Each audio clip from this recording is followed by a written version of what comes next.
Antes de leer esto digo, pues era de tango, porque me ponía música porteña, pero no pone aquí de Mozart.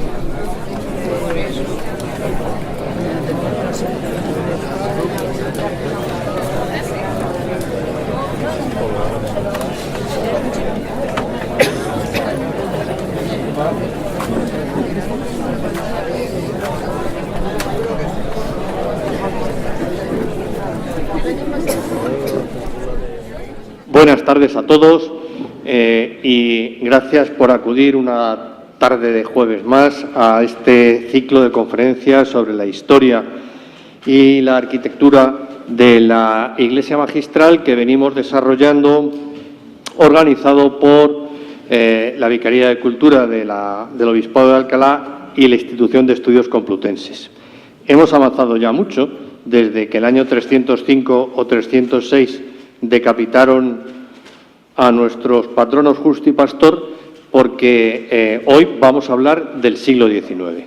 Vamos a hablar del siglo XIX, al que cuando yo me puse a ponerle título a las conferencias, pues di en llamar el siglo de Don Liborio, en referencia a Don Liborio Acosta de la Torre, que fue un canónigo de la Iglesia Magistral, un sacerdote ilustrado y estudioso que como no encontró una guía de Alcalá de Henares cuando vino a Alcalá a desempeñar su función de canónigo, la escribió.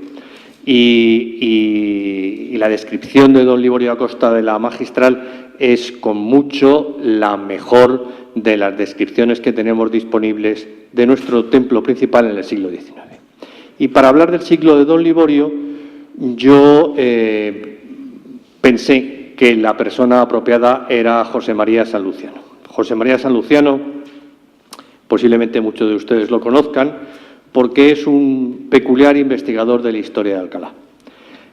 Digo peculiar porque no es un historiador académico, su profesión tiene mucho más que ver con la gestión empresarial y financiera, pero una afición enormemente rigurosa y enormemente bien desarrollada por la historia de su ciudad natal, le ha llevado a investigar y a publicar trabajos de mucha calidad sobre asuntos de la historia contemporánea de Alcalá. Si no me equivoco, el primer libro que publica en el año 90 puede ser el de un estudio biográfico de don Manuel Azaña en colaboración con Vicente Alberto Serrano, y desde entonces ha publicado numerosísimos artículos en prensa y en revistas especializadas y varios libros, entre ellos La cuna y la sepultura de Cervantes, que rescata unos textos de un escritor norteamericano que visita Alcalá en el siglo XIX, también el magnífico estudio sobre el incendio del Palacio Arzobispal en 1939, que tiene también mucha investigación correspondiente al siglo XIX, y más recientemente el libro sobre la Casa de Cervantes y la celebración del Día de la Provincia en una serie de años que estableció la Diputación Provincial en los años 50 y 60.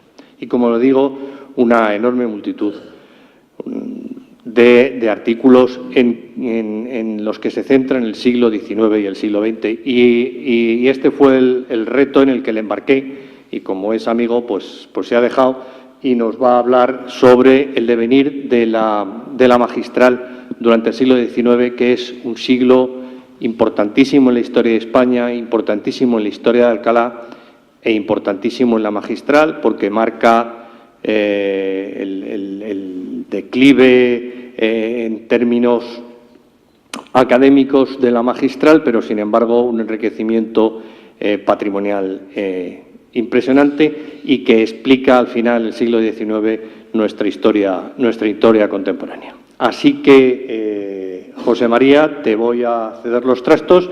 Primero nos va a pronunciar la conferencia y luego va a hacer una proyección de imágenes muy interesantes en la que actuaré de secretario, pero de momento, con tu permiso, me bajo al público y luego ya subiré. Gracias. Muchas gracias, Gustavo, por esta amable presentación. Espero que se me escuche porque yo tampoco soy excesivamente experto en estos temas. Más cerca todavía.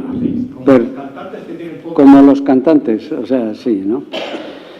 En primer lugar, primero muchas gracias, Gustavo, y mi agradecimiento van a ser las primeras palabras al obispado al obispado de la ciudad, al Cabildo y a la Institución de Estudios Complutenses por esta invitación a este 5º centenario de la finalización de las obras del Templo Magistral y yo diría de la creación de la imagen que acerca de él actualmente se conserva. Liborio Acosta de la Torre, persona a quien, referenciaremos en muchas ocasiones durante esta intervención, escribió que en 1483 el nunca bien celebrado Cisneros reedificó el edificio de la Magistral bajo la dirección del honrado alcalaíno Pedro Gumiel, dejándolo en la forma en que hoy está. Esto es lo que escribía el canónigo en 1882, diciéndonos de paso que poco había cambiado el edificio en los 3 siglos y medio que llevaba en vigor. Entonces, si las obras terminaban una treintena de años después de haber empezado y pues más o menos ahora estamos celebrando precisamente el centenario, la pregunta que hay que hacerse en este momento es decir, oye, si en el siglo XIX realmente pasó algo que mereciera la pena o realmente la conferencia termina aquí, ¿no? Porque si en el siglo XIX no pasó mucho más, como dice don Liborio, puesto que esto había pasado y que el edificio seguía igual, lo que hay que hacer es, y esto es lo que haremos, será matizar a don Liborio para decir que efectivamente en el siglo XIX ocurrieron cosas interesantes, ¿no? Referente a don Liborio, es digno hacerle justicia el mencionarle, ¿no? Fue uno de los canónigos, como acaba de decir Gustavo, si no más ilustres, más ilustrados de los que pasaron por el Cabildo Magistral durante el siglo XIX. Nacido en Figiliana, provincia de Málaga, es decir, que era un andaluz, en su pueblo está considerado como uno de los hijos más ilustres de la localidad, ¿no? Y en la casa natal se conmemora precisamente el acontecimiento de su nacimiento con una lápida en la que expresamente se lee: en esta casa nació el 23 de julio de 1836 el ilustre señor don Liborio Apolinario Acosta de la Torre, literario y humanista, canónigo de la Santa Iglesia Catedral de Madrid y abogado que fue de su ilustre colegio. Es decir, nos dice dos detalles. Uno de ellos yo no lo he investigado y por consiguiente no puedo decir mucho, lo del canónigo del ilustre colegio de Madrid, de la Catedral de Madrid, cuando sobre todo conocemos que el 11 de enero de 1890 fallece en Alcalá, con lo cual había vivido del 36 al 90 54 años y es justo reconocer que fue un señor del siglo XIX, con lo cual vivió del 36 al 90, vivió todos sus años durante el siglo XIX, con lo cual el título de la conferencia que ha dictado el director del ciclo, don Gustavo, de que el siglo de don Liborio, es totalmente correcto. Lo que dice la lápida de si fue canónigo de la Iglesia de Madrid, yo no lo he corroborado, pero me extraña mucho que falleciendo en Alcalá de Henares el año 90 fuera canónigo de Madrid, ¿no? Posiblemente en su pueblo alguien dijera que era más importante ser, o por lo menos escribir, que fuera canónigo de Madrid que de Alcalá, ¿no? Prometo en algún momento investigarlo y dar la solución a este tema, ¿no? 5 siglos es una temporada, es una época lo suficientemente larga como para que pasaran muchas cosas. Pasan muchas cosas sobre los edificios, sobre las ciudades, sobre los países, pero sobre todo sobre las personas, ¿no? Es decir, si más o menos una generación cada 30 años, hoy un poco más y antes un poco menos, pero cada siglo tiene 3 generaciones y media más o menos, en 5 siglos son 18 o 19 generaciones, y son muchísima gente la que pasa para que realmente hayan pasado muchas cosas durante todo este tiempo, ¿no? Cuando se me pidió que hablara sobre este siglo, a mí se me plantearon simplemente dos cosas, ¿no? Hay que hablar sobre un siglo y sobre un edificio. Un siglo es un artificio temporal que en este caso comienza el 1 de enero del 1800 y termina el 31 de diciembre de 1899, y un edificio que cuando empieza el siglo ya existe y que cuando termina el siglo continúa existiendo con otras características, pero que es así. Por consiguiente, de lo que se ha venido aquí a hablar es de cómo impacta todo lo que sucede durante todo el siglo XIX en este edificio y también, de paso, qué sucede en Alcalá durante todo este periodo de tiempo, ¿no? El siglo XIX, en general, en España, tiene una más que merecida mala prensa. Ocurrieron muchas cosas y es necesario reconocer que no todas fueron buenas, es decir, la mayoría fueron bastante malas, ¿no?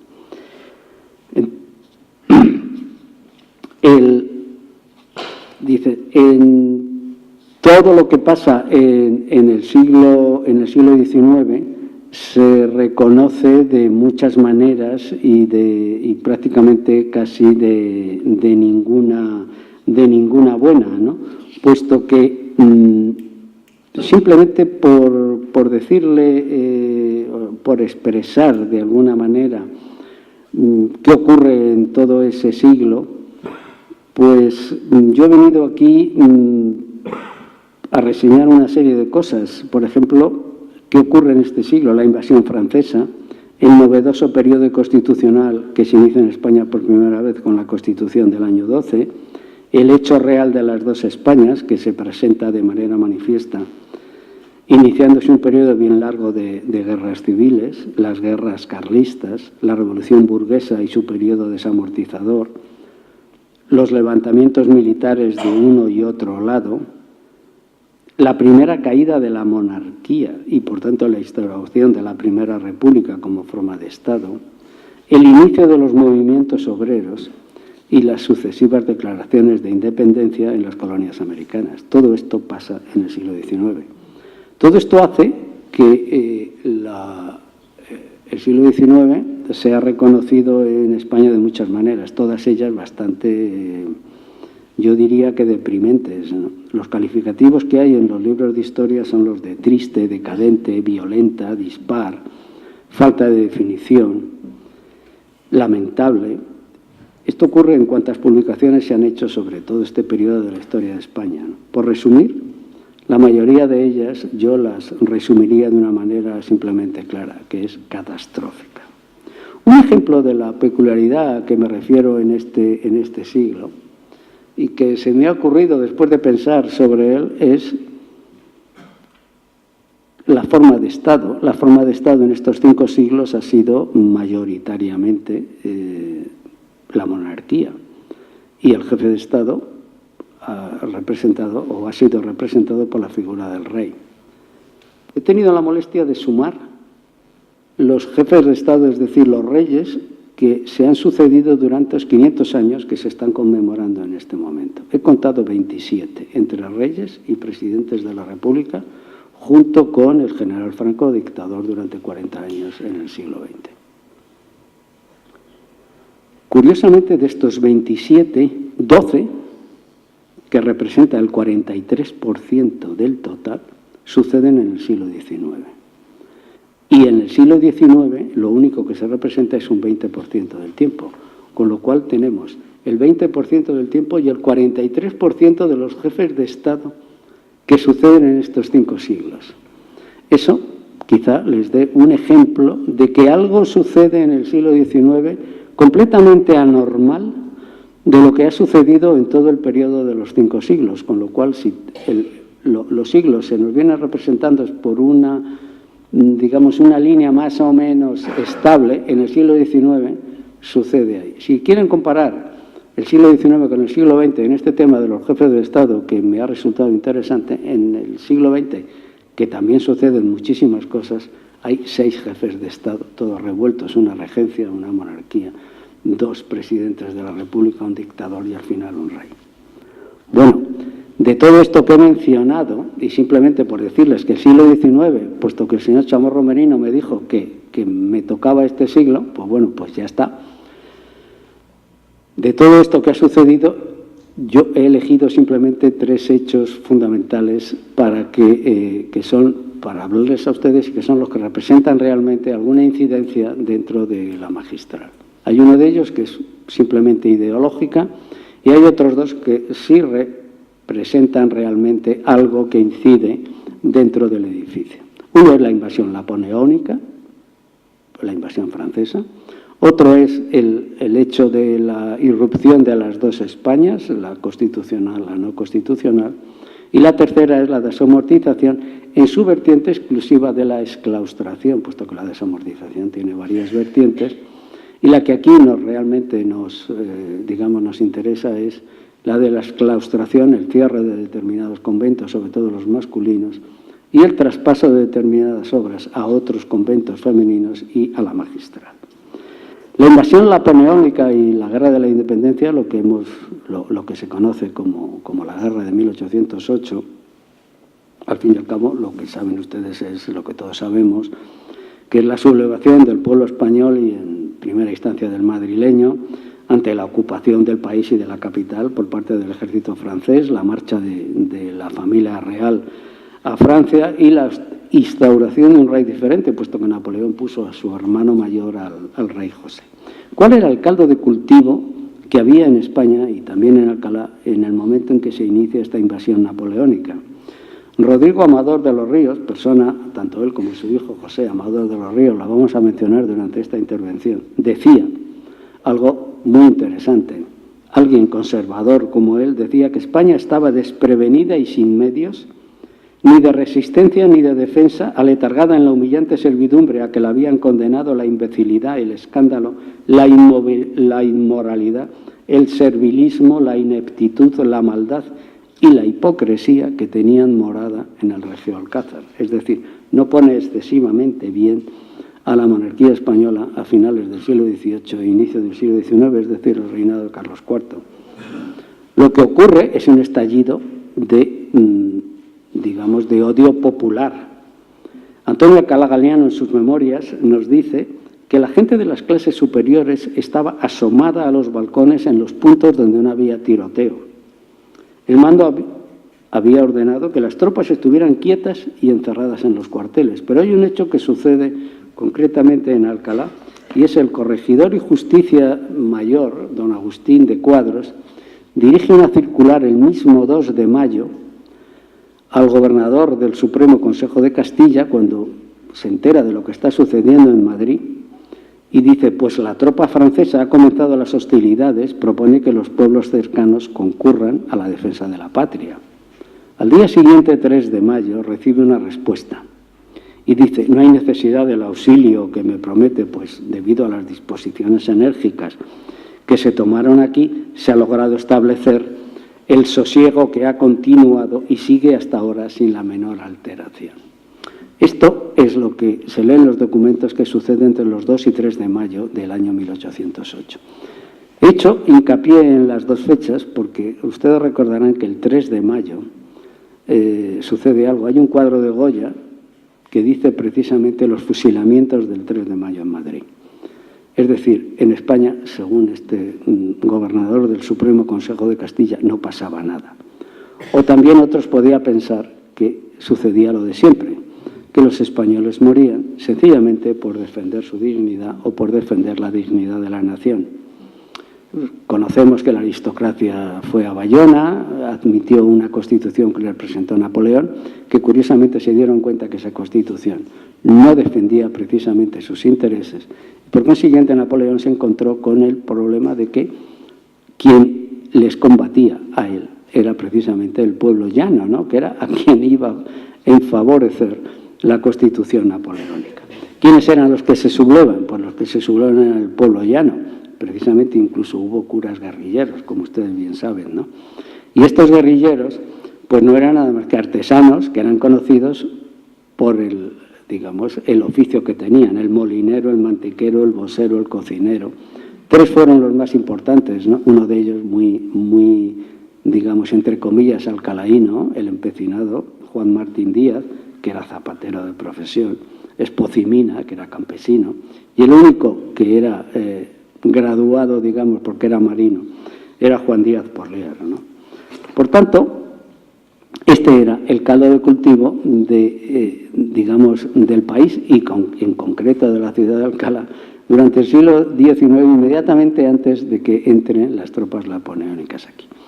En Alcalá hemos tenido la suerte de que hubo un señor, Juan Domingo Palomar, que le dio por escribir un diario, o lo que él consideró un diario, de una serie de anécdotas y de dichos y de sucedidos, que cuando don Lucas del Campo, el diputado por Alcalá, que fallece en 1914 y por tanto es diputado a finales del siglo XIX, principios del siglo XX, pero sobre todo en el siglo XIX, le publica el libro, tiene el título de Diario de un patriota complutense en la Guerra de la Independencia. Él había puesto un título mucho más pomposo y decía: noticias y apuntaciones de algunas ocurrencias acaecidas en esta ciudad y sus contornos en estos tiempos de guerra y desolación por la injusta invasión de los franceses en España. Él nos describe todo lo que sucede aquí en Alcalá, o lo que él piensa que sucede, lo que él ve que sucede, y nos dice que la Guerra de la Independencia termina o empieza y termina de la misma manera, moviendo la imagen de Santa María de Jesús del convento de San Diego hasta la parroquia de Santa María y trayendo el grupo incorrupto de San Diego a la Magistral. Se cierran las puertas por razones de seguridad, dejando las cuatro, digamos, orientadas hacia los cuatro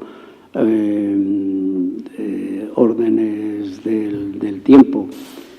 Y lo que él nos viene a contar es que en la ciudad, con la invasión de los franceses, sabemos que los franceses ocupan, y el gobernador francés ocupa el Palacio Arzobispal, ocupa este edificio, de paso lo destroza internamente, cosa que está escrita y con detalle en todo lo que sucede, ¿no? Puesto que arrasa prácticamente el interior. Y lo que ocurre en Alcalá es que, bueno, se cierran ahora mismo en el último número de Anales Complutenses. El señor Diego Pareja ha escrito un artículo muy interesante sobre lo que ocurre en todos los conventos, masculinos sobre todo, que se cierran y se mueven todos los objetos que hay dentro del monasterio cuando se acaba la guerra y vuelven a la hora de hacer la ecuación no es equivalente. Y lo que ocurre en la ciudad es que la ciudad pasa un hambre tremenda, ¿no? Tan es así que hay momentos en que en la ciudad el pan se quema, por lo malo que es, porque el trigo se está llevando a Madrid para fabricar el pan para los madrileños, ¿no? Tan es así que en este diario que he mencionado se lee: a los que llevan al hospital de Antezana, porque los llevan allí para ver si los curan, se reparan al instante pues son alimentados, y esto prueba que no hay otra enfermedad que el hambre canina. El pueblo de Alcalá no acepta de buena gana la invasión de los franceses. Para hacer la guardia cívica hay que obligar a las personas a que vayan. Y en el año 2010, que es lo más interesante y que afecta a la Magistral, porque la Magistral realmente, y esa es la conclusión que hay que llegar en primer lugar, no la afecta de una manera grande la invasión napoleónica, la instrucción del prefecto francés decía que en todos los pueblos por donde pasasen recogerán cuanta plata y oro haya en las iglesias, dejando solamente los vasos más precisos para el servicio del culto. Con lo cual significó que se llevaron absolutamente toda la plata de la Magistral.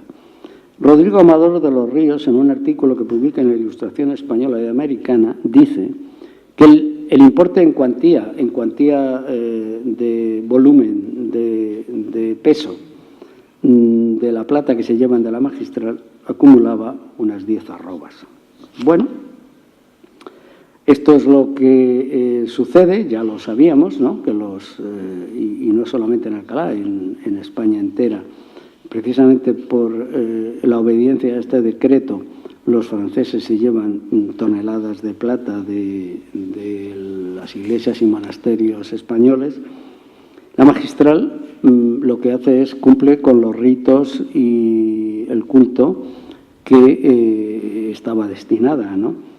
Por ejemplo, los días de San José en el año 12, que se conmemoraba el santo del rey, el rey José, un Te Deum importante y igual a los pocos días para conmemorar la salida de los franceses.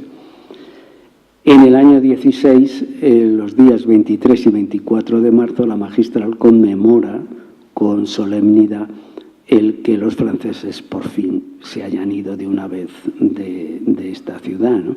No solamente se conmemora con un Te Deum solemne el día 23, sino que el día 24 se celebra una misa solemne, se exponen las santas formas y las santas formas procesionan por la ciudad. En el mismo año 16, pero el 20 de agosto, sería el glorioso, entre comillas, Fernando VII el que nos visitara y hiciera una visita también a la magistral.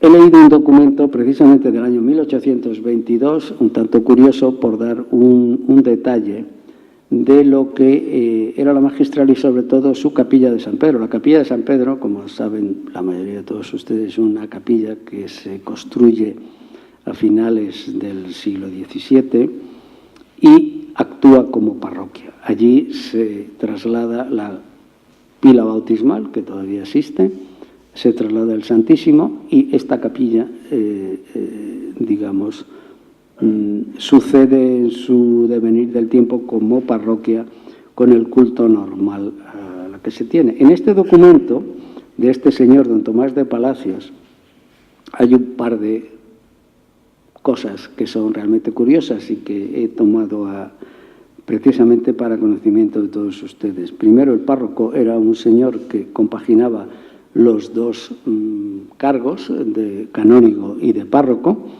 A la parroquia la tenían asignadas una serie de fincas, con lo cual devengaba una serie de rentas.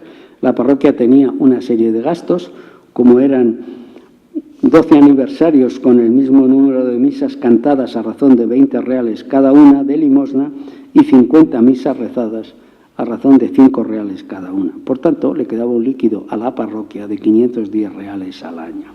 En el mismo documento se encuentra otra cosa muy curiosa. El párroco dice que debido a la importancia de la ciudad, y esto es algo importante, que es necesario notar precisamente en este año de 1822, universidad, cuarteles, etcétera, los comestibles son más caros que en otros sitios y los funcionarios y los clérigos deben ir mejor vestidos que en otras zonas de la ciudad.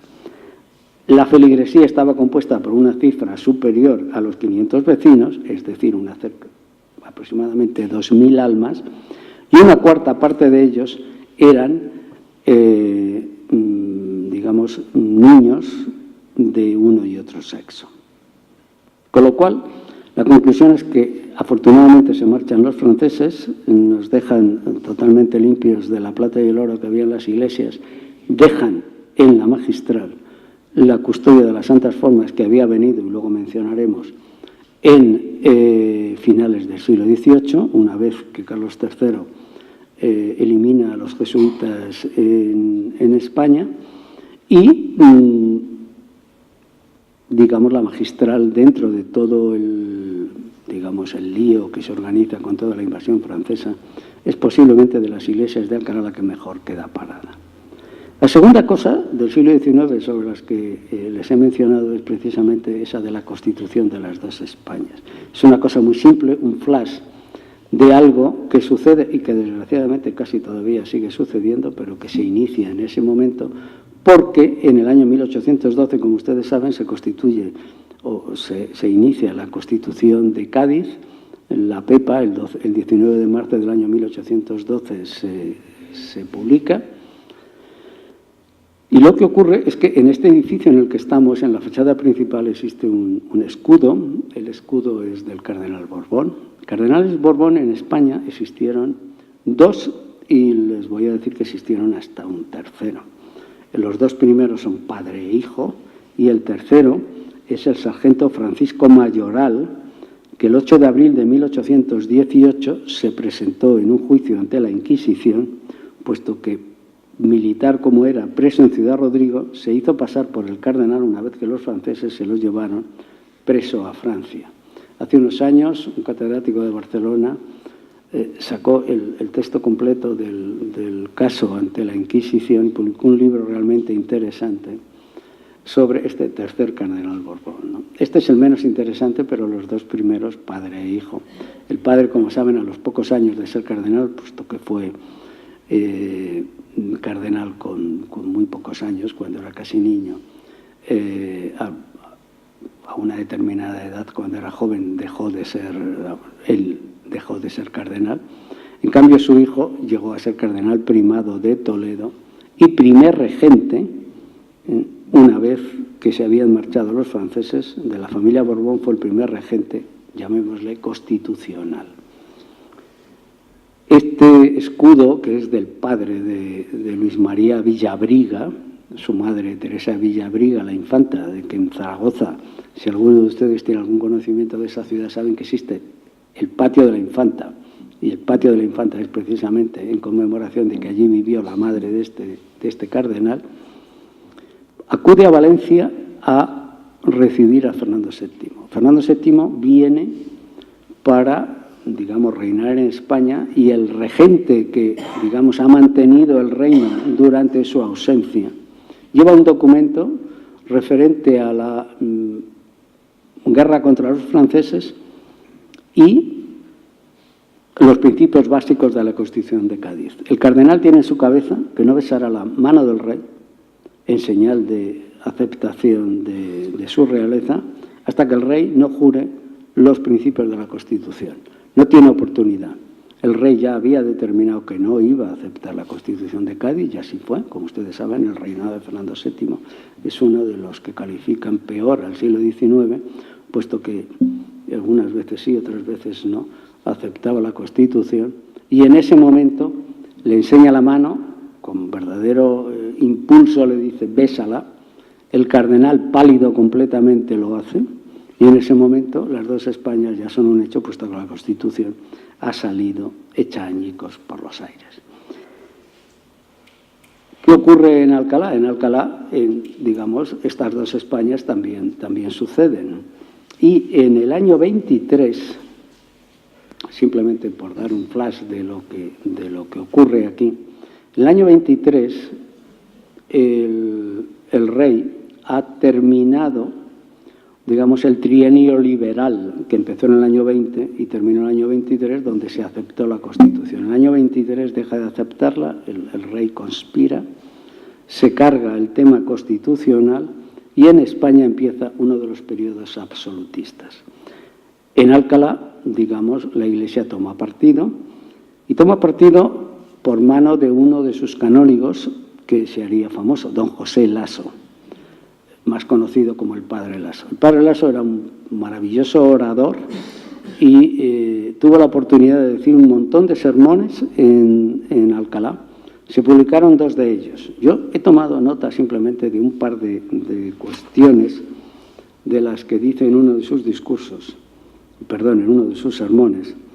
Y, naturalmente, en favor del absolutismo y de Fernando VII, dice, ¡ay, Fernando libre!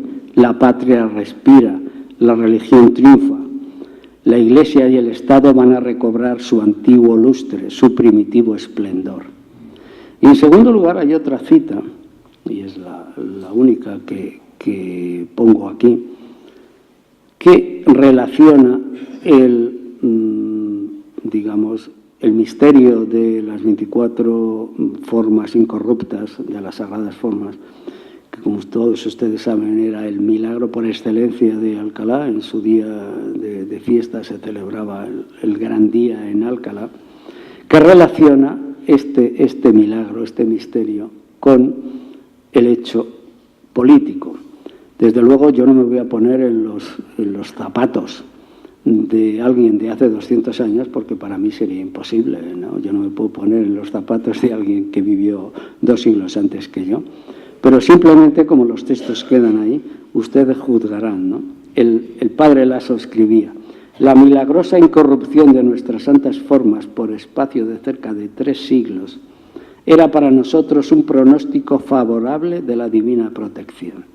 Y entre tanto que subsista este monumento eterno de su sabiduría e infinito poder, bien podemos prometernos que serán inútiles todas las tentativas de los impíos contra el trono y el altar.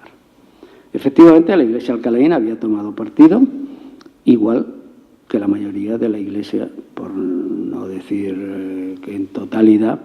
Quizá uno de las pocas excepciones es un personaje que sería famoso en el siglo XIX y sobre todo en el siglo XX, cuando se dieron a la luz la mayoría de sus artículos, que fue José María Blanco White, canónigo de la Catedral de Sevilla, que con sus libros Cartas de España y los demás títulos que publicó, veríamos un sacerdote completamente liberal en esos momentos.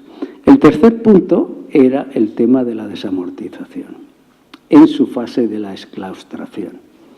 Es decir, el historiador catalán Vicens Vives, antes de empezar a decir el tema de cómo impacta la exclaustración dentro de la magistral de Alcalá, nos dice Vicens Vives que en España, en el primer tercio del siglo XIX, existían 200.000 religiosos, que era exactamente el doble que en Italia y el triple que en Francia, en proporción al número de habitantes.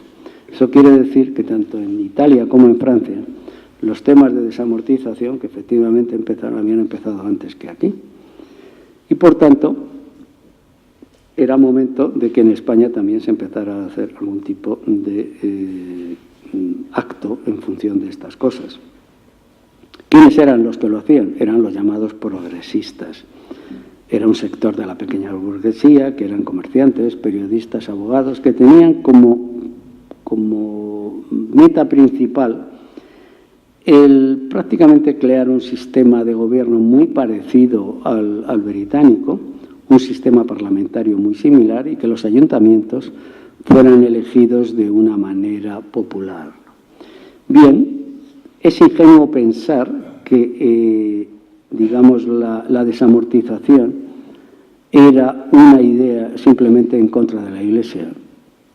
Yo he de reconocer que por mi formación, como ha dicho Gustavo, que me he dedicado prácticamente a la empresa y a las finanzas, pero en la universidad estudié bastante el tema de la desamortización en las asignaturas aquellas de historia económica, y lo que realmente fue la desamortización era una salida que el Estado veía para poder financiarse de alguna manera y poder financiar un ejército que le permitiera ganar las guerras carlistas, entre otras cosas.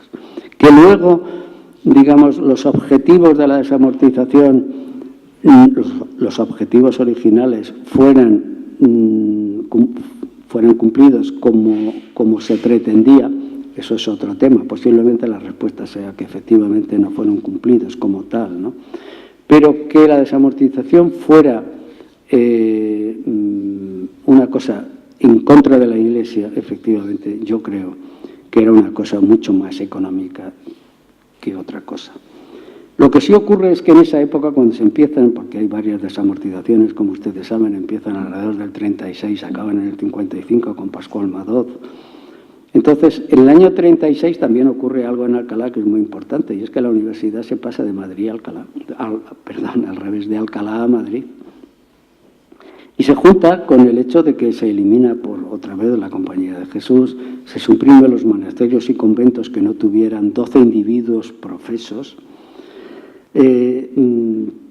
se dispone la venta de los bienes de las órdenes religiosas, y el 10 de marzo del año 36 se dispone directamente la exclaustración. Todo esto hace que en Alcalá, efectivamente, toda una serie de colegios y conventos que tenían su única razón, como de asistir a la universidad, en proveer de alumnos, en proveer de personas que fueran a estudiar allí, pues realmente se eliminara y por tanto se cerraron.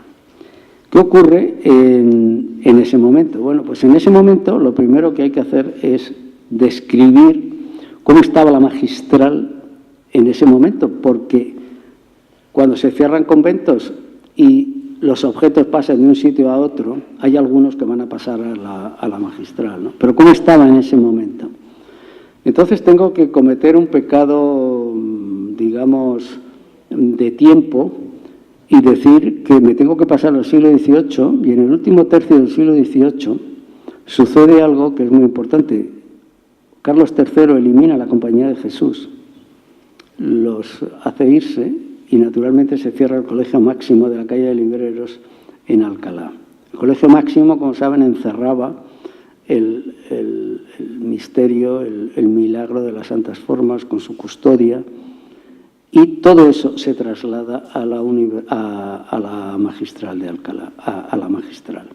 Se traslada la custodia con el tabernáculo, se trasladan también unos muebles relicarios que hay al lado y se trasladan dos retablos que se ponen a la derecha e izquierda según se entra, según la entrada de la Magistral. ¿Qué ocurre con todo eso? Como todos ustedes saben, todo el arte jesuítico es un arte barroco. San Ignacio, digamos,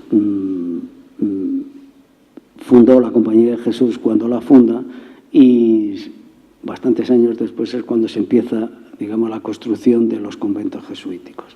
En ese momento ocurre algo que es importante y que quien mejor lo ha descrito ha sido el profesor Cano Sanz, don Pablo, en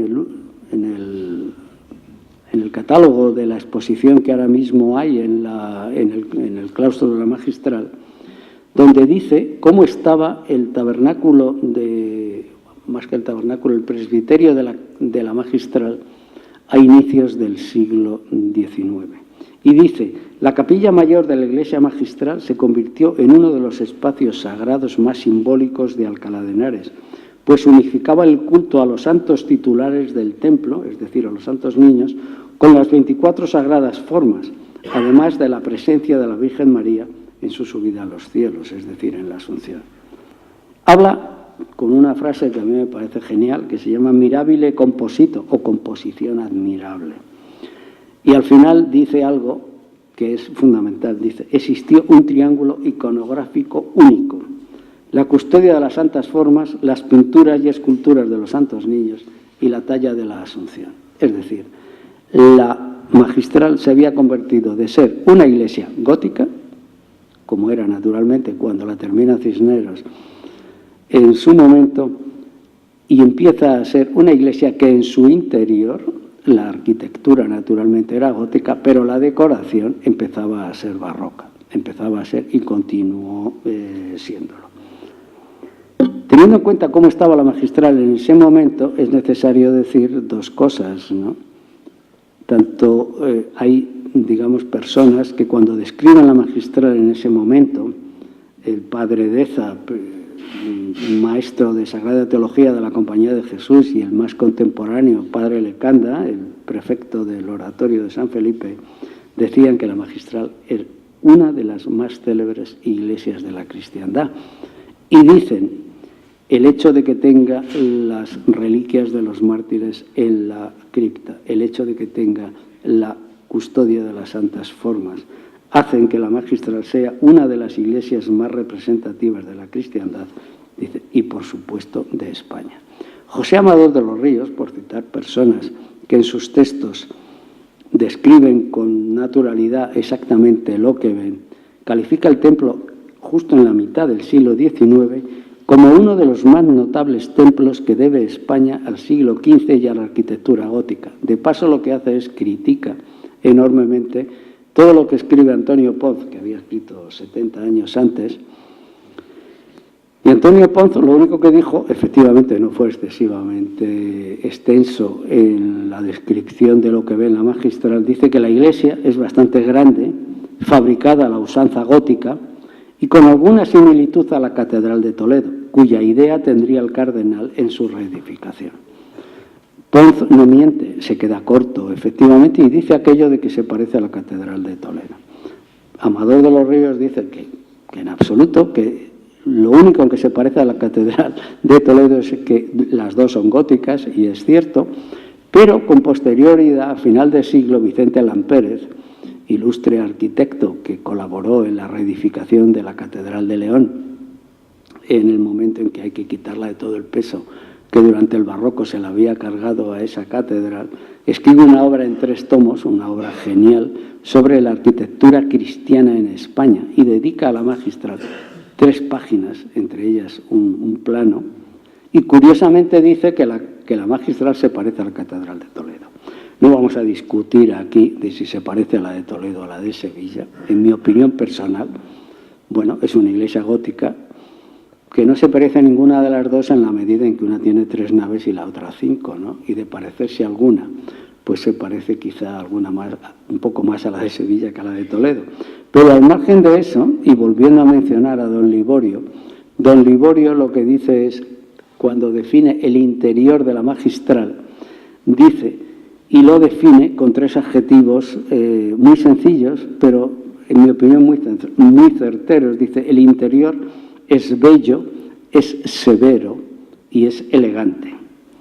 Y además echa en falta adornos a la iglesia, exponiendo como dato característico que las 3 naves no tienen la misma altura, cosa que no había nada más que mirar, echar los ojos arriba para saber que la nave central es más alta que precisamente las naves laterales, ¿no?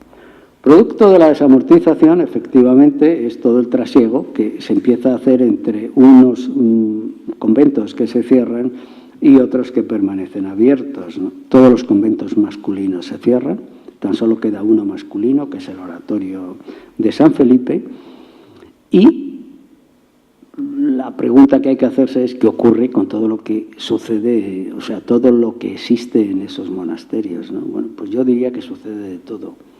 Hay cosas que se venden, hay cosas que se pierden, hay cosas que se trasladan a Madrid, al convento, al Museo de la Trinidad, que es el edificio que la corte destina a almacén de todo lo que proviene de la desamortización. El Museo de la Trinidad, posiblemente muchos de ustedes lo sepan, estaba situado exactamente en la calle Atocha, donde hoy está situado el Teatro Calderón. Ahora creo que tiene otro nombre, pero por Teatro Calderón ustedes saben dónde es.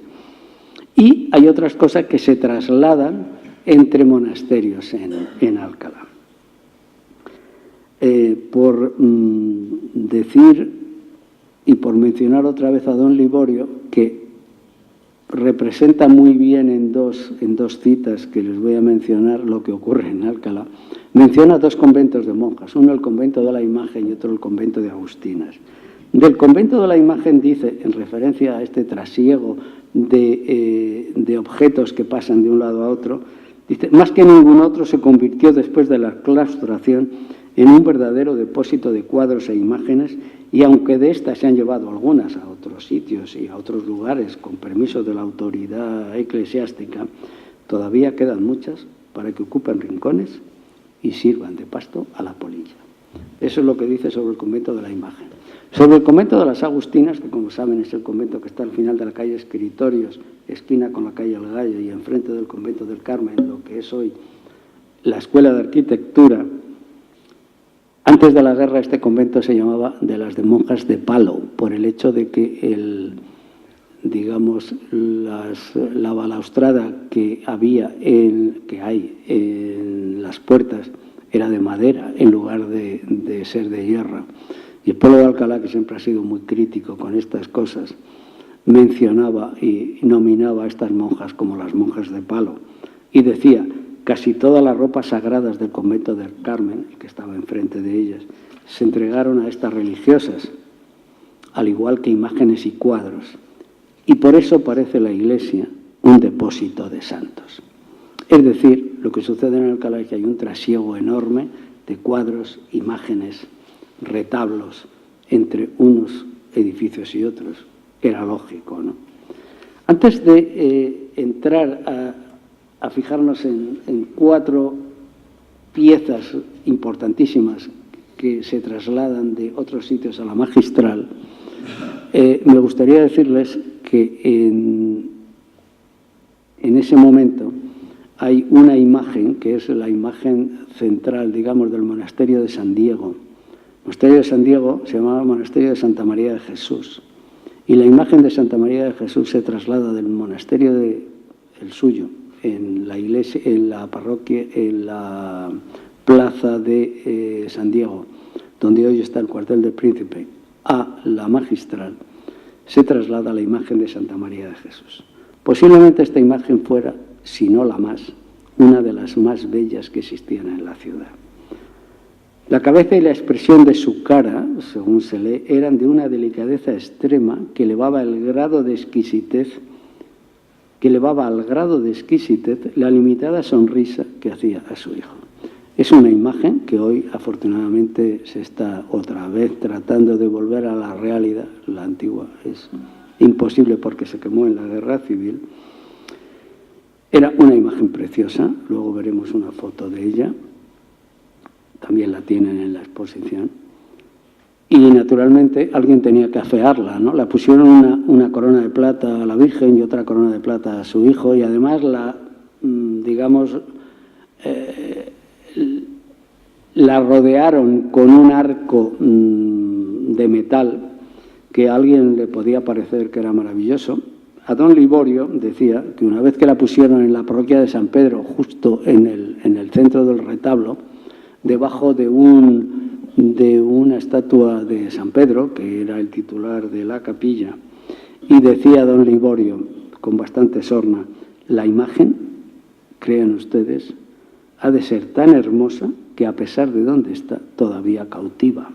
Con lo cual nos dice exactamente lo bonita que era esa imagen, ¿no?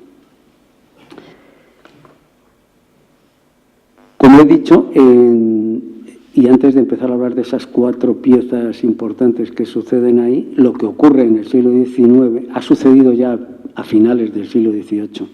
Pero lo que sucede como importante, y los Marchamalo en su obra sobre la Magistral lo apuntan, es que la iglesia magistral sufrió la mutación de su interior del estado gótico original al barroco decorativo, que se hizo presente en los retablos e imaginerías recién llegadas.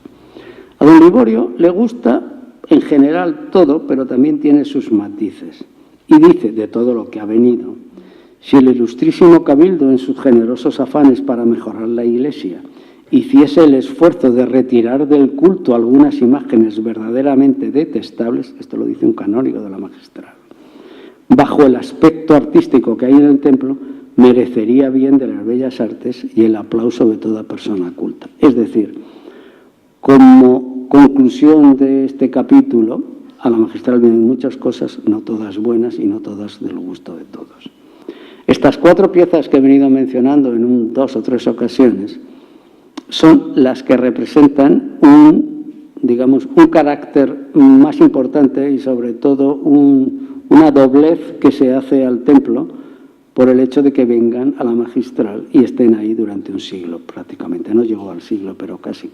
Son 3 sepulcros y una portada de una capilla. Los 3 sepulcros son el sepulcro del cardenal Cisneros, o los sepulcros de los cardenales Cisneros y Carrillo Acuña, el del canónigo Gregorio Fernández y la portada de la capilla de San Buenaventura del convento de San Diego.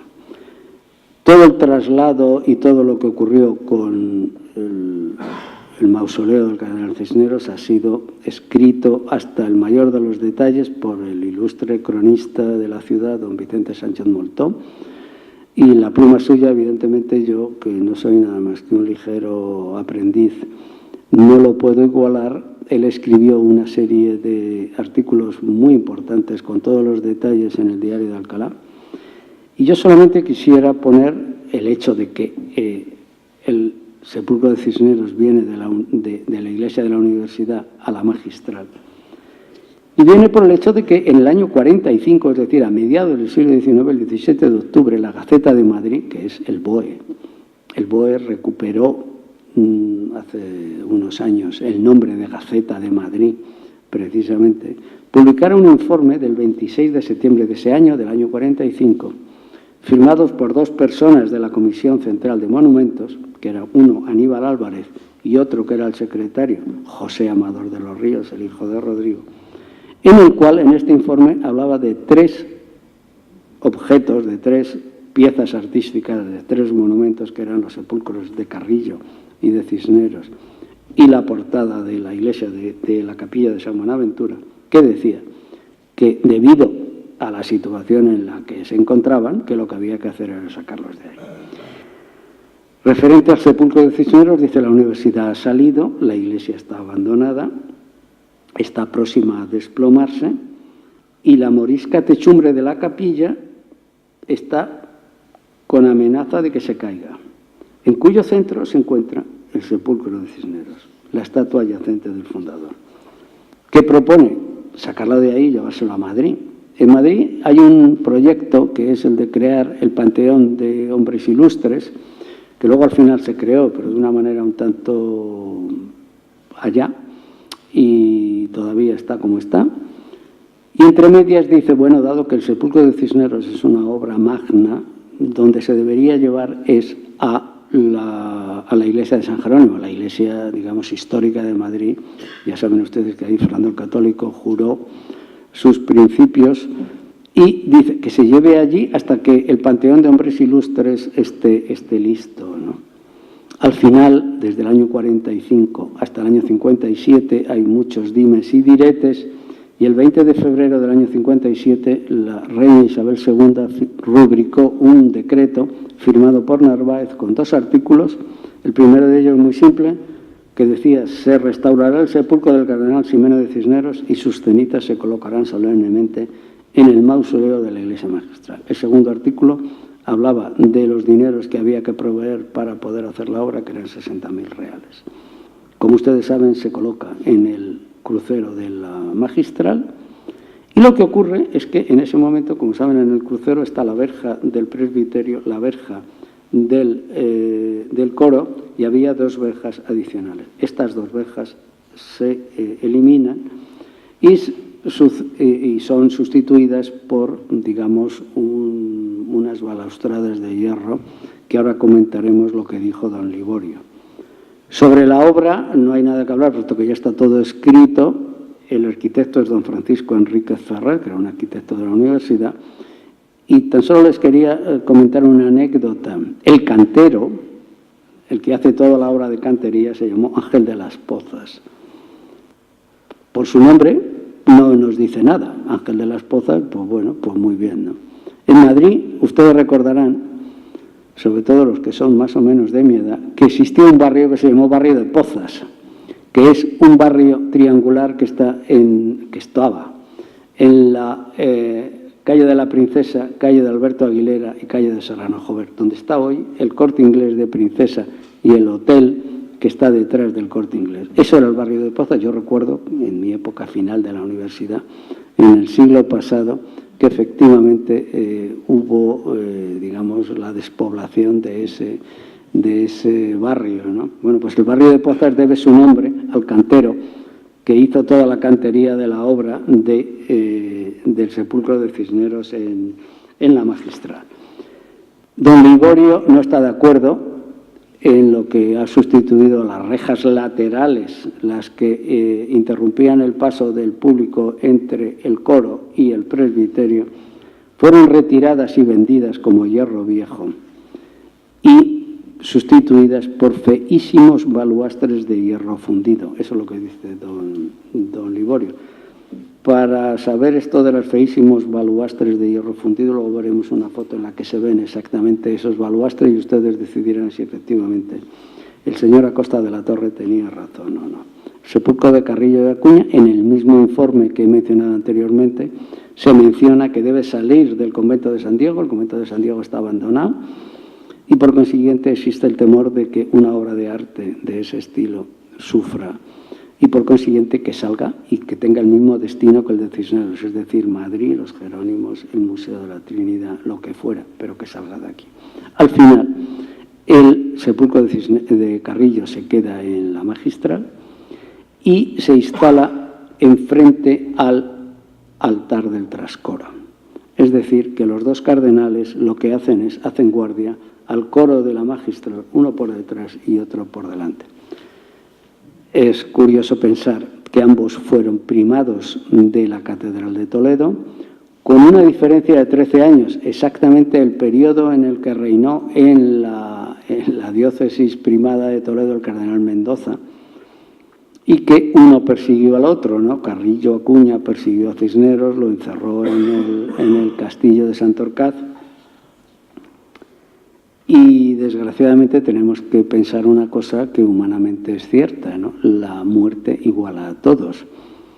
Y en este caso a dos todopoderosos cardenales de la diócesis primada de Toledo, los igualó de que sus restos descansaran bajo las bóvedas de la Magistral de Alcalá. Aún hoy siguen, y espero que por muchos años sigan descansando en la misma iglesia, precisamente amparando todo lo que ocurrió durante toda su vida y, digamos, al mismo nivel, ¿no?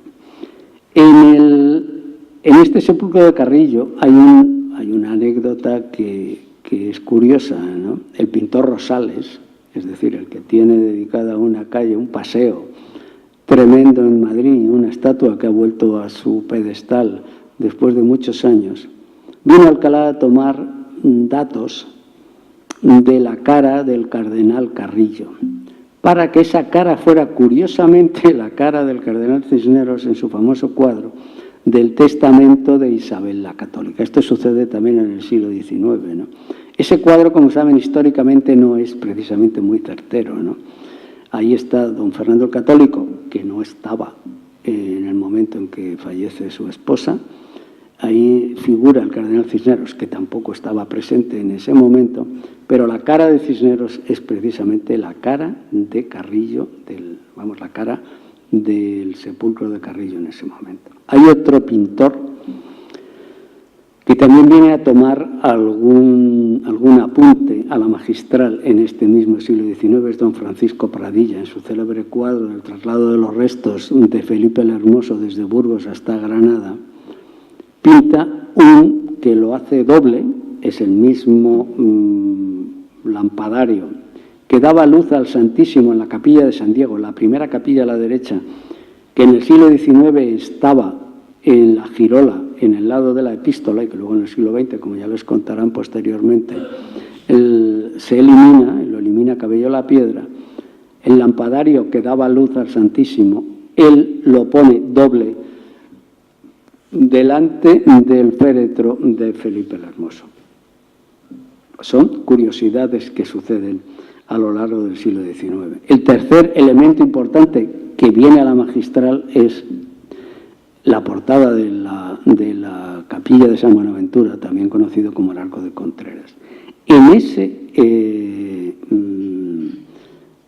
estudio que se presenta, que se publica en el Boletín Oficial del Estado, se lee: al terminar el presente informe, piensa la Comisión no dar cumplido término a su tarea sin poner en conocimiento de vuestra Excelencia que en la misma iglesia que fue de San Diego existe una bellísima portada de gusto plateresco, cuajada de graciosos relieves y decorada de preciosas estatuas, la cual por la ignorancia de las personas encargadas de la custodia del extemplo y por el uso a que éste fue destinado, se halla bastante maltratada en sus pedestales, si bien lo restante se conserva en buen estado. Amador de los Ríos, 2 años después, diría que es uno de los objetos más bellos que existen en Alcalá de Henares. Y hace una descripción tremenda.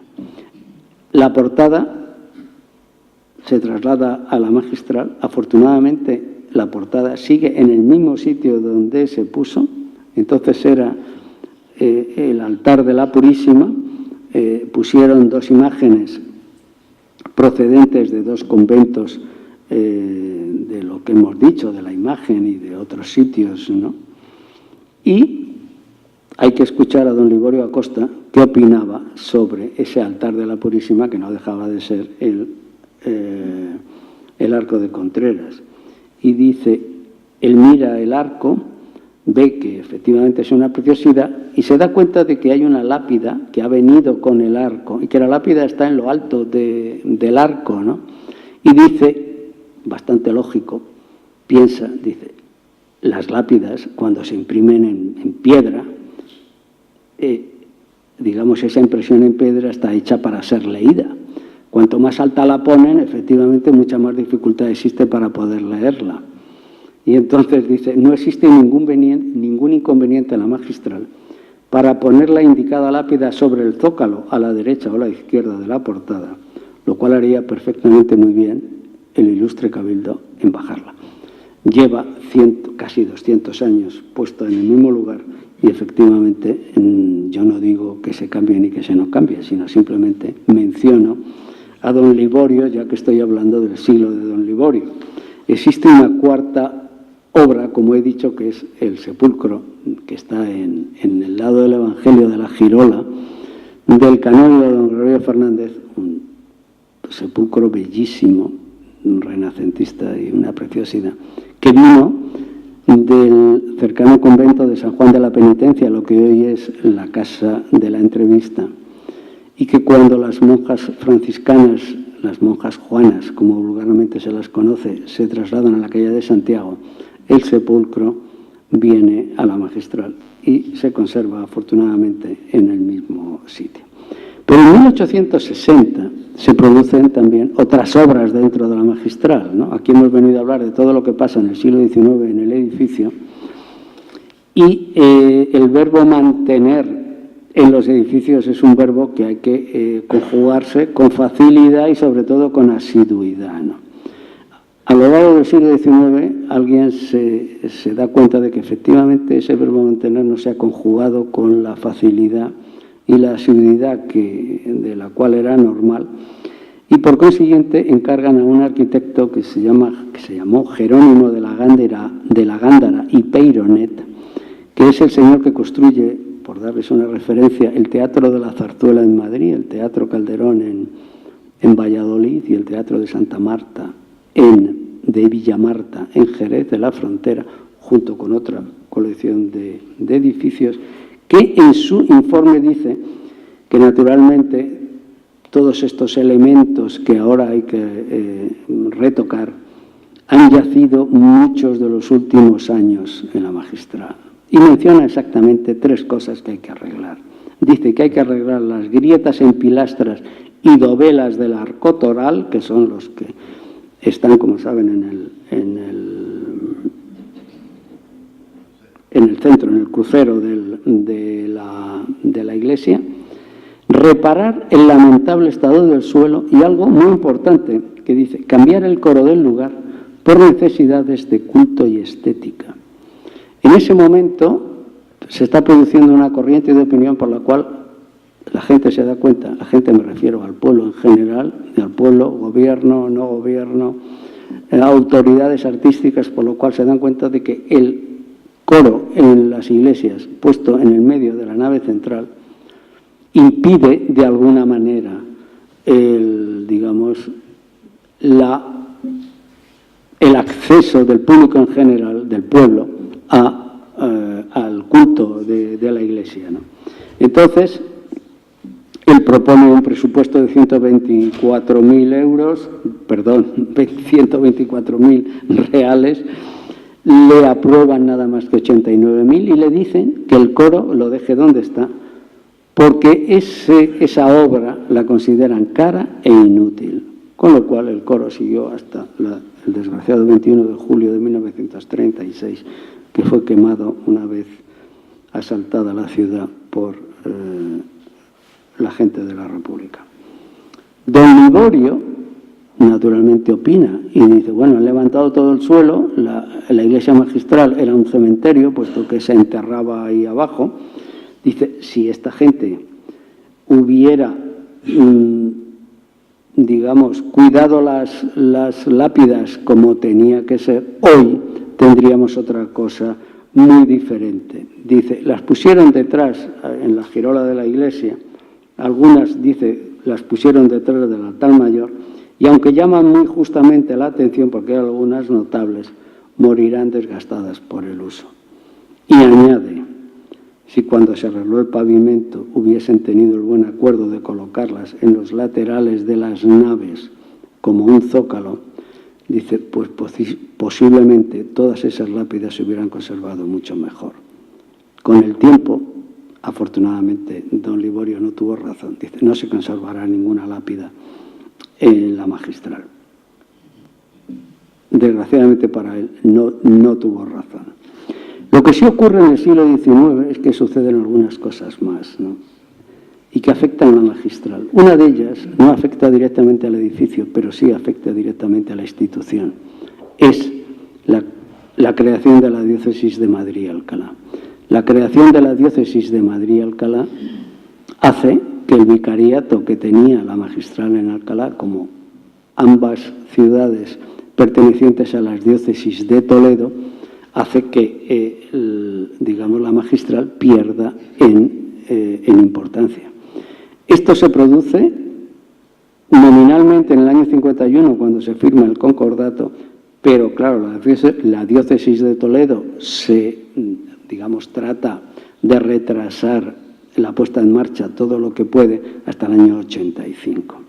En el año 85 ya se produce esta división, existe una corriente por la cual se empieza a decir que por qué no en lugar de diócesis Madrid-Alcalá se hace diócesis Alcalá-Madrid, pero Alcalá, ustedes saben que tiene un gravísimo problema, igual que una gran ventaja, que es que está a 30 kilómetros de distancia de Madrid, y Madrid es la capital de España. Entonces, este hecho, pues naturalmente hace que la magistral en Alcalá quede hacia abajo y no hubo oportunidad para que el primer obispo, que desgraciadamente antes de un año de su mandato fuera asesinado en las escalinatas de la Catedral de San Isidro en Madrid, que era la catedral que había entonces, don Narciso Martínez Izquierdo fue asesinado por un sacerdote llamado Cayetano, un sacerdote con unas connotaciones un tanto extrañas, y el que viene después es el segundo obispo de la diócesis, que es don Ciriaco María Sancha y Hervás. La visita que hace dura 7 días, recorre absolutamente todas las iglesias de la localidad y, por supuesto, la magistral. Y en la magistral se toma su tiempo y, naturalmente, inspecciona uno por uno las capillas, el coro, la sacristía y, naturalmente, el relicario de las Santas Formas y las imágenes de los santos niños.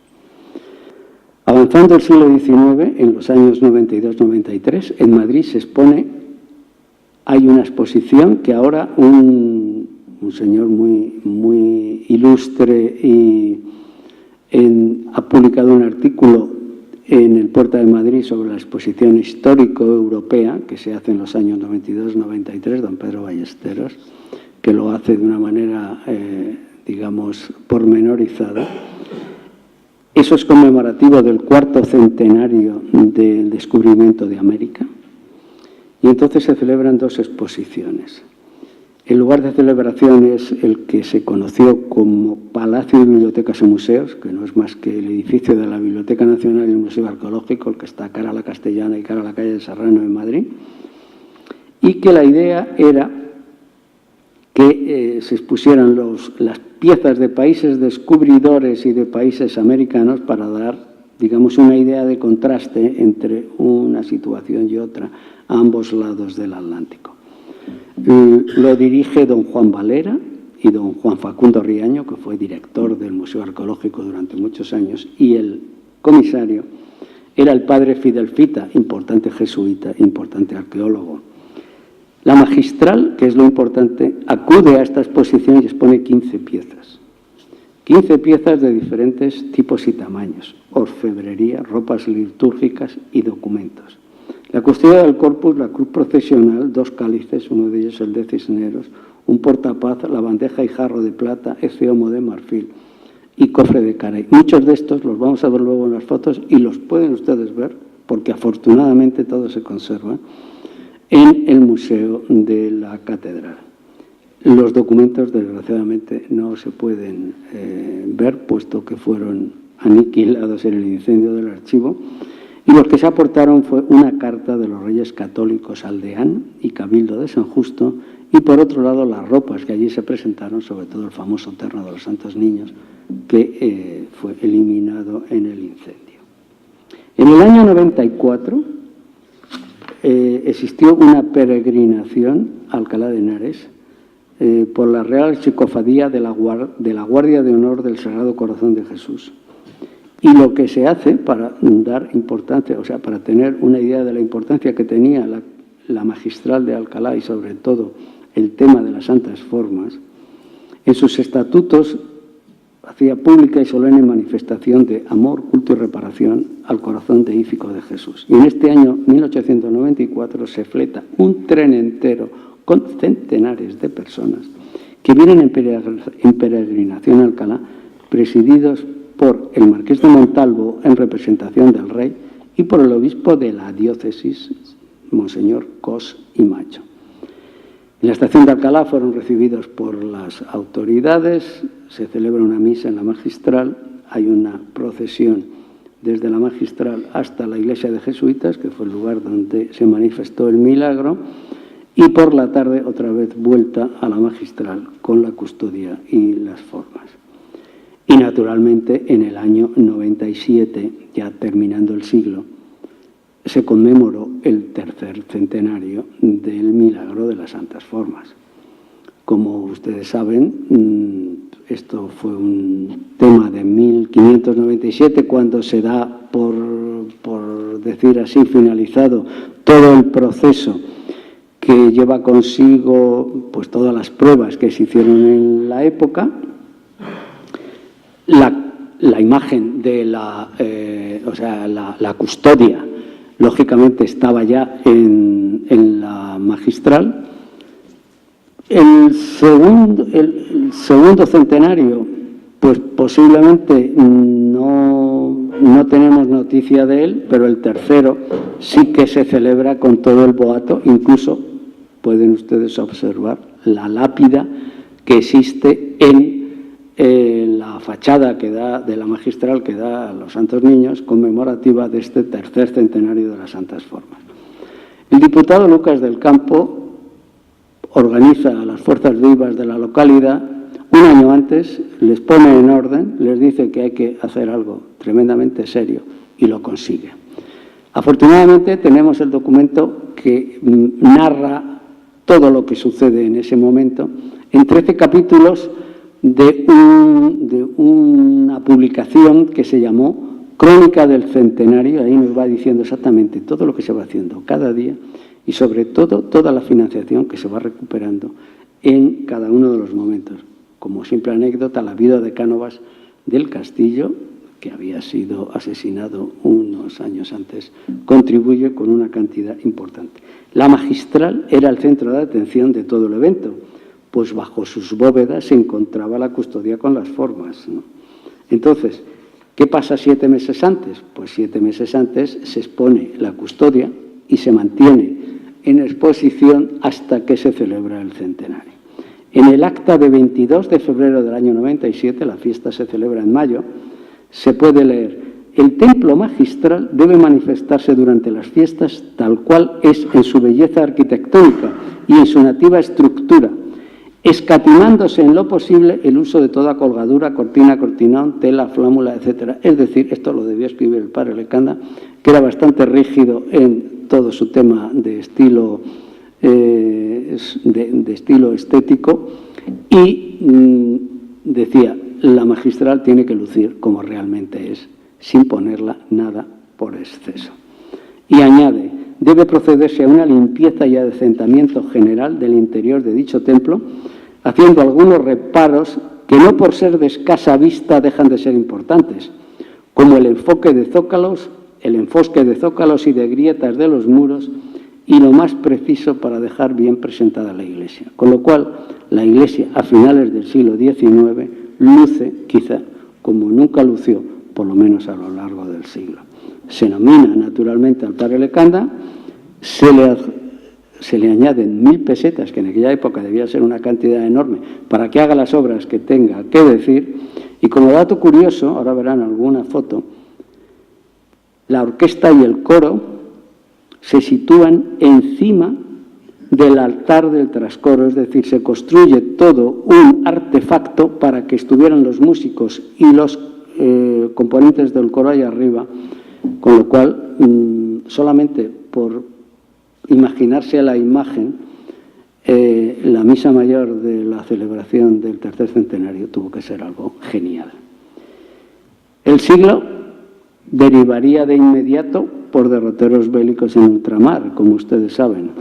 y algunos alcalaínos tuvieron que ir a cumplir con sus obligaciones militares. No todos volverían, pero sin duda sus cercanos implorarían por ellos en el recinto magistral. Meses después, este se adornaría para recibir al siguiente siglo, el XX, pero eso ya es motivo de la siguiente conferencia. Si ustedes me permiten, pasamos las fotos y cerramos el capítulo. Muchas gracias.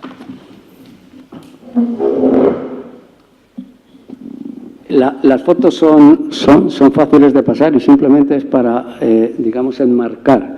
Esto que ven aquí es el plano parcelario, la plaza, o sea, ven posiblemente el primer dibujo que existe de la magistral en el siglo XIX y aparte de los planos de las obras, es el único que hay. Lo que sí se ve es que la Plaza de los Santos Niños, tal y como está hoy, no existía, estaba construida.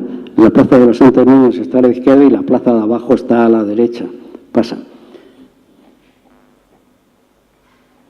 Bueno, estos son los dibujos de Villarroel, de Villamil. Es la girola de la magistral. Ahí tiene usted la oportunidad de ver la plaza de abajo exactamente como estaba con estos soportales, que ahora verán una foto que efectivamente es lo que Villamil, digamos, pintó, que no se equivocó mucho en lo que pintó. Ahí lo tienen, digamos, los soportales de la plaza de abajo en la derecha, según el dibujo de Villamil.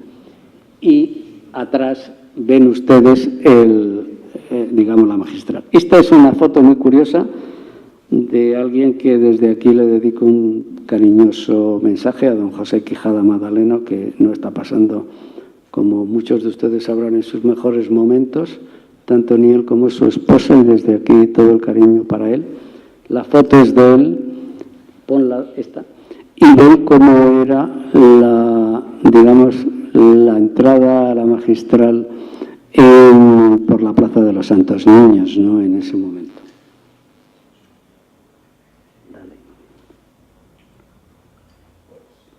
Vamos a la siguiente.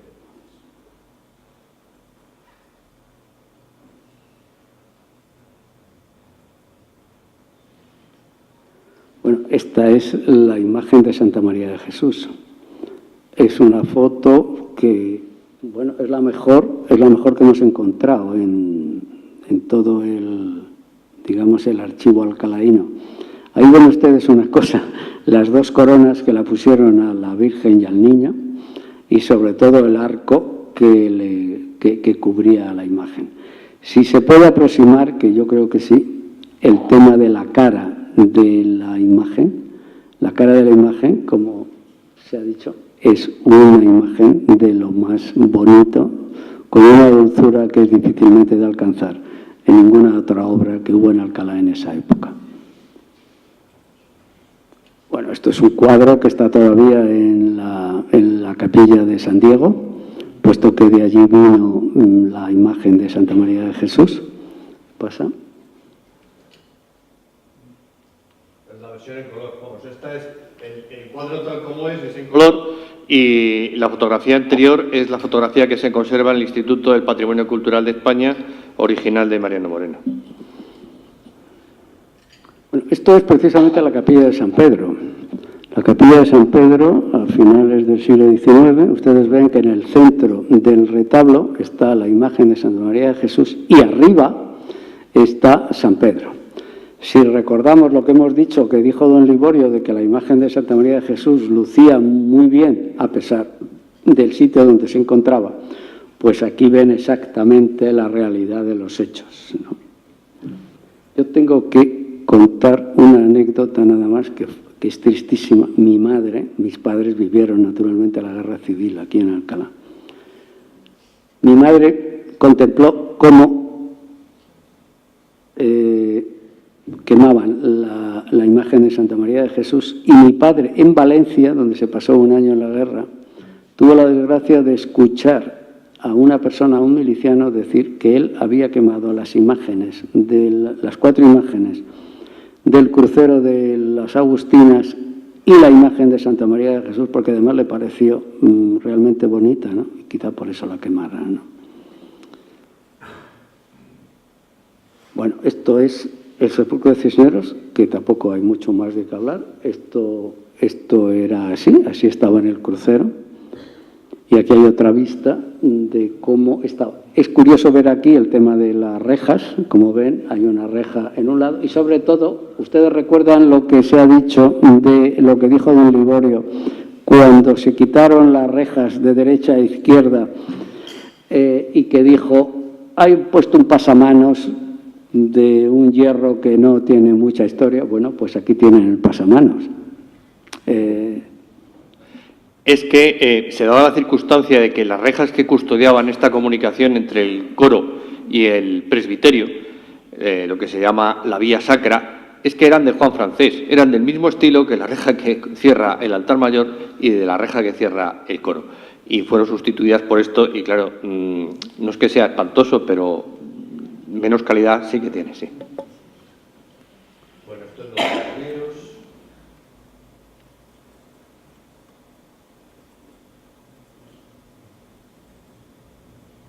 Bueno, esto es Carrillo, hay una sola foto. Tiene la curiosidad, es una foto del siglo XIX, es una foto de Laurent, que enfrente están viendo ustedes las entradas de las dos capillas que daban a la Plaza de los Santos Niños. Desgraciadamente hoy el sepulcro de Cisneros no está tan completo como aparece en la foto, pero digamos las circunstancias que han pasado por el país durante estos siglos han hecho mella en él, ¿no? Bueno, este es el arco de Contreras. Intencionadamente no he puesto el altar, porque creo que se ve mejor lo bonito que es el arco de Contreras de esta manera. Desgraciadamente no se ve la lápida está encima de la escultura que está en el lado superior. Esta es una foto del siglo XX, es una foto de Moreno cuando ya está la magistral en las obras de Cabello la Piedra, que les hablarán a ustedes en la próxima conferencia. Pero la idea era que vieran ustedes realmente lo bonito de la portada de la iglesia de la capilla de San Buenaventura del convento de San Diego.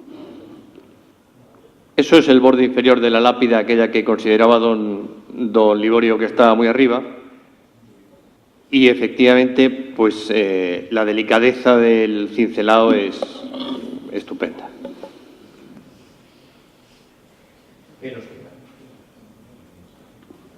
Bueno, hay tres fotos, pero muy rápidas, porque esto es una cosa que ustedes la pueden ver sin ningún problema ahora mismo en la magistral. El sepulcro del canónigo Gregorio Fernández está exactamente igual que prácticamente se le puso, a pesar del traslado que hubo que hacerlo en la época de la Guerra Civil.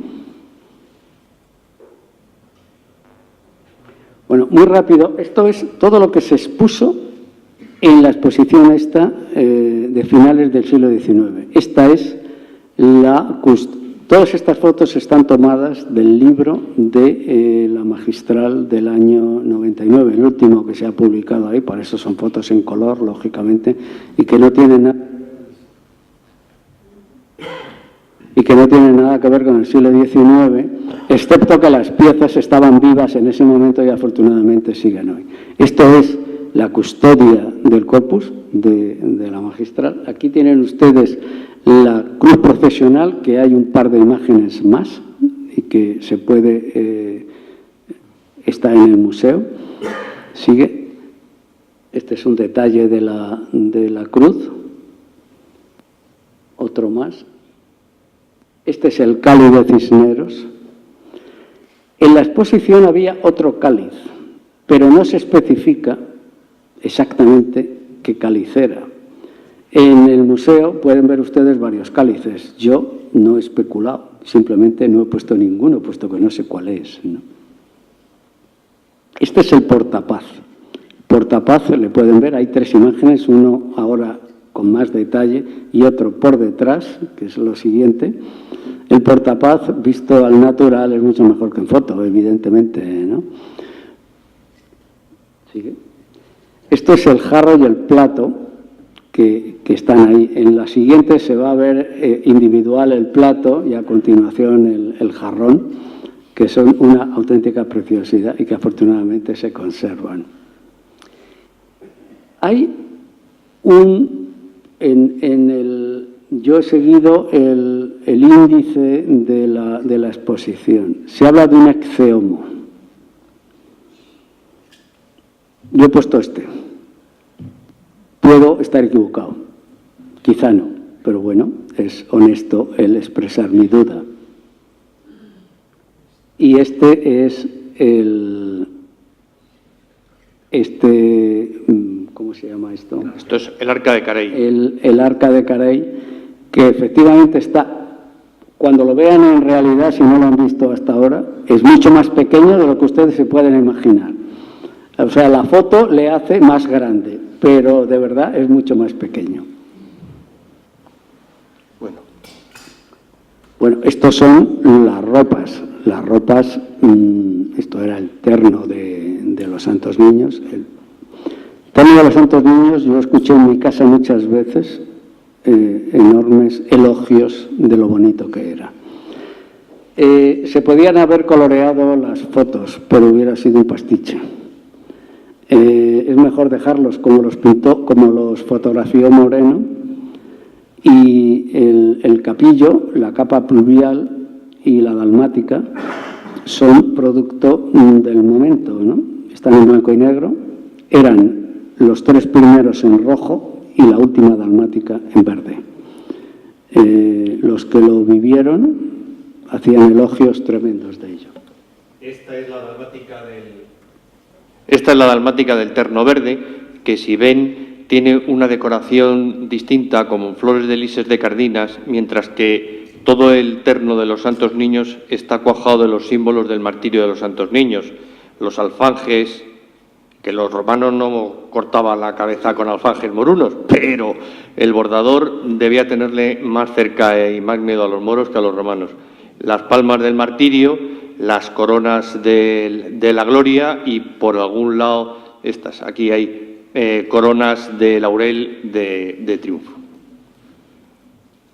Y esta es la capa pluvial de los Santos Niños. Y vamos a lo último. A la Santa Fama. Bueno, lo último, que es el final del siglo, son las Santas Formas. Esta es, por así decirlo, la foto oficial de la custodia, tal y como era. A mí personalmente me gusta más la siguiente, que es una acuarela que pintó Juste, Félix Juste, el pintor alcalaíno, y que retrató con una fidelidad tremenda lo que era la custodia de ahí. Si me dicen que por qué, digamos, le tengo esa fidelidad, es porque las sigo viendo desde hace que tengo uso de razón, puesto que el autor se la regaló a mi padre y, naturalmente, desde hace muchos años la vi a diario. Ahora la veo con menos frecuencia porque tengo que ir a casa de mi hermano para verla, aunque está en el mismo edificio, como ustedes saben, pero es una representación que realmente produce con toda fidelidad realmente cómo era la custodia. El siguiente es un grabado que entiendo que no es muy visto, que no ha sido muy visto, es un grabado jesuítico de las Santas Formas. Como ven, los dos religiosos que hay abajo son jesuitas, arriba están viendo el anagrama del Jesús, y hay una curiosidad muy grande, es un grabado del siglo XVIII, tomado de un libro. Si observan la custodia, en lugar de tener 3 formas en cada lado, tiene 4 y tiene 5 lados, con lo cual está poniendo 20 formas en lugar de las 24, pero no forman círculo, sino que está poniendo realmente una visión plana de lo que era la custodia, lo cual no deja de ser interesante, ¿no? Precisamente por la curiosidad es por lo que, digamos, se la he traído aquí como objeto curioso, ¿no? Y el siguiente es algo referente al centenario del año 1897.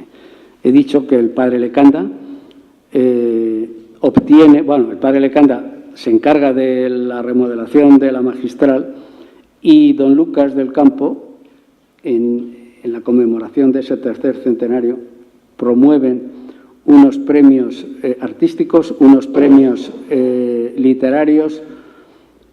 El Oratorio de San Felipe se queda con tanto el premio literario como el premio artístico, y este es el premio artístico. Este es el dibujo que hace el padre Lecanda y por el que le dan el primer premio. Comentando con Gustavo, fue una lástima que no se pudiera haber sacado en la exposición, pero yo honradamente me di cuenta tarde, ¿no? Y bueno, este es uno de los ejemplares dedicados por el autor a mi padre. Ahí tienen ustedes la dedicatoria, ahí a la derecha dice a Julio San Luciano y firma el autor. Y bueno, la familia lo tenemos con un cariño especial, y en este caso esto sirve como final y como un pequeño homenaje a la persona que me enseñó a querer a esta ciudad como se merece, y que en un momento determinado, incluso él fue con las santas formas el abanderado en la procesión. Hay una foto que está publicada en el libro de la Guerra Civil, en la cual él saca la bandera de la adoración nocturna en la procesión del año 30. Como homenaje a él termino. Muchas gracias por su paciencia y por su atención.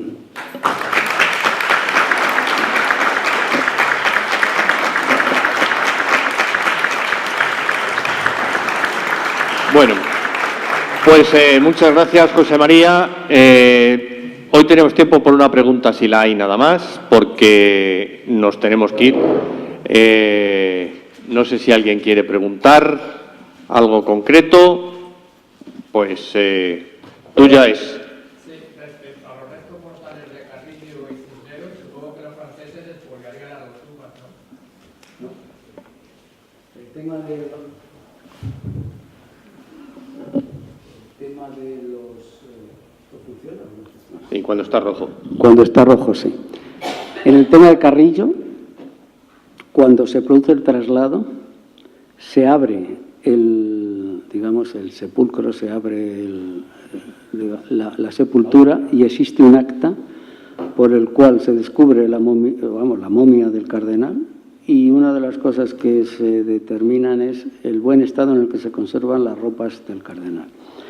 El tema de los restos de Cisneros tiene otra historia mucho más rocambolesca. Digamos, los restos de Cisneros no tiene nada que ver con los franceses. Los restos de Cisneros se llegan a perder dentro de la iglesia de la universidad, precisamente porque el nivel freático en Alcalá está muy alto, no llega a 2-3 metros como mucho. Entonces, esos movimientos de aguas hacen que en un momento determinado los restos del cardenal se saquen de debajo del sepulcro y se pongan en otro sitio, incluso se llegan a perder durante unos cuantos años. Y por consiguiente, tanto los restos de un cardenal como otro, digamos, con los franceses no tienen nada que ver. Muy bien, bueno, pues muchas gracias y nos vemos el próximo jueves. Buenas noches.